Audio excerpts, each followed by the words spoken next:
Welcome to Vipin Sharma Physics channel, and here is your teacher with you, myself, Vipin Sharma. How are you all? Fine?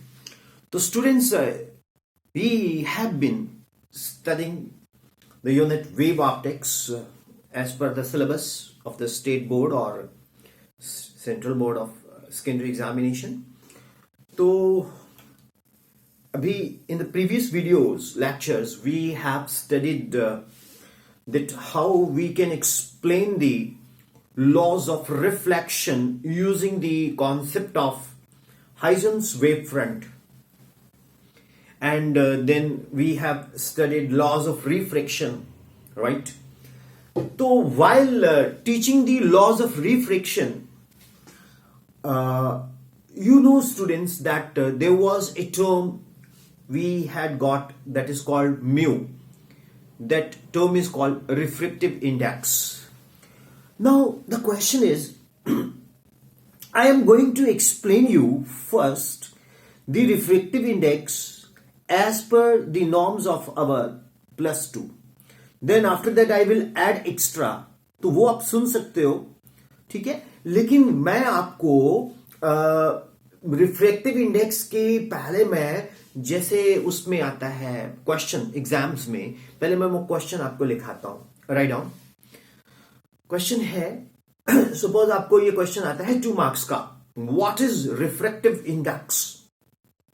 2 marks. तो आप बोलेंगे refractive index is defined as the ratio of speed of light in vacuum to the speed of light in medium. That is called refractive index. फिर से सुनो. Refractive index is defined as the speed of light, you can see on the board, in vacuum to the speed of light in medium. Hope it is clear. So speed of light in vacuum we take c, and speed of light in medium we take v. कई बार हम speed of light c1 and c2 भी ले लेते हैं. तो refractive index को एक और वे से भी हम डिफाइन कर सकते हैं. It is defined as the ratio of sine of angle of incidence to the sine of angle of refraction. That is called refractive index. अब मैं रिपीट करता हूं. पहले क्वेश्चन मैं बोलता हूं. क्वेश्चन है, what is refractive index? Right, 2 marks. तो आप आंसर क्या लिखेंगे? आप refractive index of a material medium is defined as the ratio of the speed of light in vacuum to the speed of light in that medium. It is mu equal to c upon v. ठीक है? बेशक आप इसको मत लिखो c1 upon c2, समझाने के लिए मैंने डाल दिया. You can omit it. ठीक है? अगर आपको एक और डेफिनेशन लिखनी है, और it is also defined as the ratio of the sine of angle of incidence to the sine of angle of refraction. Mu is equal to sine I upon sine R. Is it clear, my dear students? मुश्किल तो नहीं लग रहा? Easy है ना? अब mu इतना लिख के उसके बाद आपने 2 मार्क्स अचीव करने हैं. तो अब आप क्या लिखेंगे? Mu is a dimensionless physical quantity because it is the ratio of the two similar quantities. CV कौन है? Speed, मीटर पर सेकेंड या सेंटीमीटर पर सेकेंड. V कौन है? स्पीड, मीटर पर सेकेंड या सेंटीमीटर पर सेकेंड या वेलोसिटी. ठीक है ना? Magnitude of velocity, speed. तो it is a dimensionless physical quantity. अब कई बार ऐड हम कर सकते हैं, since speed of light c is greater than v, therefore c upon v is greater than 1, then mu is greater than 1. तो refractive index is always greater than 1. Correct? तो अब आपको क्वेश्चन फिर से बताता हूं. What is refractive index? What are its units? Show that refractive index is greater than 1. तो आप डेफिनेशन क्या डालेंगे? Refractive index is defined as the ratio of the speed of light in vacuum to the speed of light in medium, mu is equal to c upon v. It is also defined as the ratio of the sine of angle of incidence to the sine of angle of refraction when a ray of light travels from one medium to another. Right? उसके बाद, it is a dimensionless physical quantity because it is the ratio of the two similar quantities. And then students, you will tell that since c is greater than v, therefore c upon v is greater than 1, therefore mu is greater than 1. 2 marks आपकी जेब में. Easy? तो hope it is clear. Question is, what is refractive index? Show that mu is greater than 1 and it is a dimensionless physical quantity. Right?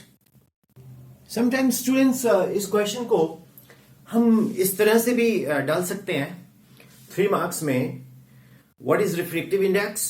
Show that mu is greater than 1 and express the definition of refractive index in terms of wavelength. तो जब आपको 3 marks का ये question आएगा तो पहले आपने जो मैंने पहले एक्सप्लेन किया वो सारा लिखेंगे. उसके बाद एक आप प्रॉपर्टी यूज करेंगे. आप बोलेंगे when light travels from one medium to another medium, then frequency does not change. That is, the frequency is a fundamental property, it does not change.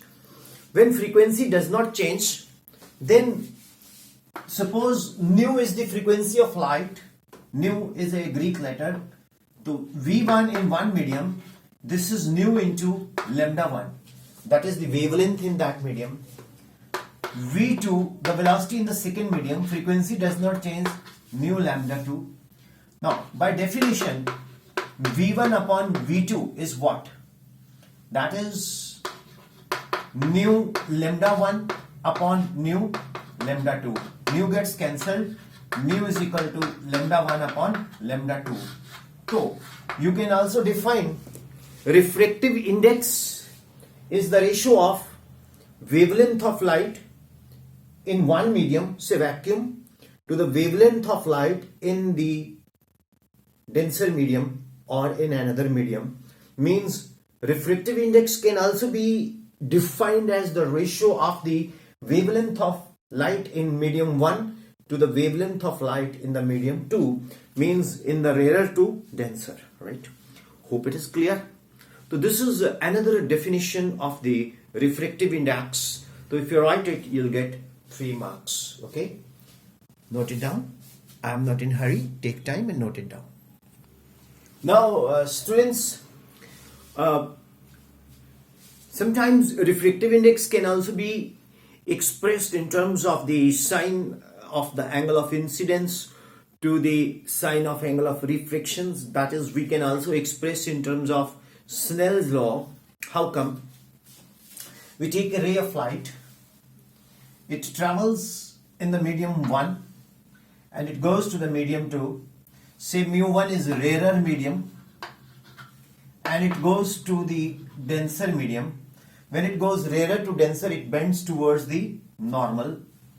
Now, see students, refractive index is defined as the ratio of the sine of angle theta 1 to the sine of angle theta 2. Also, refractive index is the ratio of mu1 upon mu2. Therefore, mu1 upon mu2 is equal to sine theta 1 upon sine theta 2. तो ये क्या बन गया? mu1 sine theta 2 equal to mu2 sine theta 1. So, students, refractive index of the medium 1 multiply by the angle of the medium 2, then refractive index of the medium 2 multiply by the angle of the medium 1. Right? तो अगर हम देखें ध्यान से तो mu किसके equal है? lambda 1 upon lambda 2. mu किसके इक्वल है? c1 upon c2 या c upon v. और म्यू किसके इक्वल है? μ1/μ2। सो ये वेरियस रिलेशंस मैंने आपके साथ एक्सप्रेस किए फॉर रिफ्रैक्टिव इंडेक्स। हाँ, क्वेश्चन क्या है? जोर से बोल यार। ये रिफ्रैक्टिव इंडेक्स का मतलब क्या है? ओके, अब मैं जो आपसे बात करने जा रहा हूं वो अंडरस्टैंडिंग पॉइंट ऑफ व्यू से है। जितना हमें बोर्ड में लिखना है, जितना हमें नोट्स बनाने हैं, वो यहां खत्म हो जाते हैं, यहां पर। ठीक है, तो रिफ्रैक्टिव इंडेक्स यहां खत्म होने के बाद अब मैं जो आपको बोलने जा रहा हूं वो आप सुन लो, बेशक इसको नोट मत करो। हम क्या किया करेंगे, एक सिस्टम बनाते हैं। जब मैं इंग्लिश बोला करूं तो वो नोट्स हो गए, जब मैं हिंदी में चला जाऊं तो वो एक्सप्लेनेशन हो गई। ठीक है, वो आपने कॉपी पे नहीं लिखना। इंग्लिश में जो बोल रहा हूं वो आपने लिखनी है। ऐसे समझे ना, जैसे ट्यूशंस में हम जाते हैं तो नोट्स बनाते हैं, इंग्लिश में ही बोलते हैं वो, और हिंदी या पंजाबी या जो भी लैंग्वेज टीचर यूज करते हैं उसको वो समझाने के लिए। यार बेसिकली जो रिफ्रैक्टिव इंडेक्स है ना, ये हमें अंडरस्टैंड करवाने की कोशिश करता है अबाउट द डिफरेंट मीडियम और मीडिया। हर एक मीडियम का अपना रिफ्रैक्टिव इंडेक्स है। तो हम लोग जो करते हैं इसको बोलते हैं रिलेटिव रिफ्रैक्टिव इंडेक्स। म्यू कौन है? μ1/μ2 is called relative refractive index. ये हमें हेल्प करता है to know whether this medium is denser और रेयरर। ये हमें हेल्प करता है अबाउट द विजिबिलिटी। अगर म्यू बहुत ज्यादा हो जाएगा तो वो ओपेक की तरफ बढ़ना शुरू हो जाएगा, डेंस होना शुरू हो जाएगा। जितना म्यू कम होगा उतना हम रेयरर में जाएंगे। लेकिन अगर म्यू का रिलेटिव वैल्यू 1 आ रहा है, इट मीन्स हम इसमें है, हम एक मीडियम में है, से एयर में है या वैक्यूम में, इसके लिए 1 ही आता है। अब देखो, मैं और आपको देख रहा हूं, आप मुझे देख रहे हो, तो हमारे बीच में एक जैसा मीडियम है, से एयर है, तो एयर का रिफ्रैक्टिव इंडेक्स थ्रू आउट 1 है, तो इसलिए ये इनविजिबल है। अगर किसी का रिफ्रैक्टिव इंडेक्स 1 आ रहा है वो इनविजिबल हो जाएगा। अगर रिफ्रैक्टिव इंडेक्स हम बढ़ाएंगे तो उसकी विजिबिलिटी बननी शुरू हो जाएगी। यानी कि हवा की रिफ्रैक्टिव इंडेक्स 1 है, अगर हम भी अपना रिफ्रैक्टिव इंडेक्स 1 बना लें तो मालूम हम क्या बन जाएंगे? मिस्टर इंडिया, मोगेम्बो वाला। हाँ, वही अनिल कपूर साहब की पिक्चर, जिंदगी की यही रीत है, हार के बाद जीत है। मोगेम्बो खुश हुआ, राइट? वो कुछ गैजेट होती है जिससे वो इनविजिबल हो जाते हैं। वो क्वाइट पॉसिबल वो गैजेट से रिफ्रैक्टिव इंडेक्स किसके इक्वल हो जाता है? एयर के, तो बंदा इनविजिबल हो जाएगा।